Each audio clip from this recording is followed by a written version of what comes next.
Après l'onde de choc, les questions. L'Église connaissait-elle les agissements de l'abbé Pierre? Oui, selon les documents publiés par la cellule Investigation de Radio France, qui se base sur de nombreuses archives. En 1955, lors d'un voyage aux États-Unis de l'abbé, un étudiant américain est témoin de multiples gestes déplacés. C'est ce qu'il écrit à un proche du prêtre. J'ai vu tant de choses pendant le voyage, des façons d'agir du père comme individu. Des accusations que l'abbé Pierre niera. Nier, c'est la réaction du prêtre à chaque fois. La sœur, Véronique Margron, a recueilli le témoignage d'une des victimes de l'abbé. Une femme qui avait subi des agressions alors qu'elle était enfant, puis jeune adulte. Elle a pu, plusieurs années après, en parler à ses parents, qui, heureusement, l'ont cru.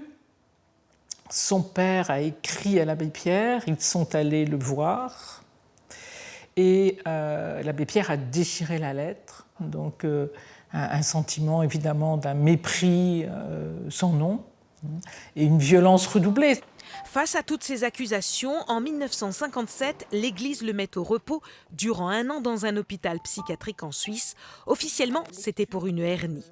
La journaliste de Radio France, à l'origine des révélations, a pu se procurer ce document où l'abbé Pierre apprend son éloignement. C'est les surlignages de l'abbé Pierre qui met 3 points d'exclamation en face du 1 an, parce que je pense que là, il comprend que ça tourne mal pour lui. Selon elle, l'Église puis Emmaüs se sont tus pour éviter tout scandale. Il y a des grappes de gens qui viennent le voir, qui veulent un bouton de sa saharienne, qui veulent un poil de barbe. Enfin, il est invité dans le monde entier. Il va voir Gandhi. Il est invité par le président Eisenhower à la Maison-Blanche quand il va aux États-Unis. Voilà, c'est une idole. Il est intouchable. Si l'épiscopat français n'a pas encore réagi, Emmaüs annonce vouloir mettre en place une commission d'historiens pour expliquer plus de 50 ans de silence.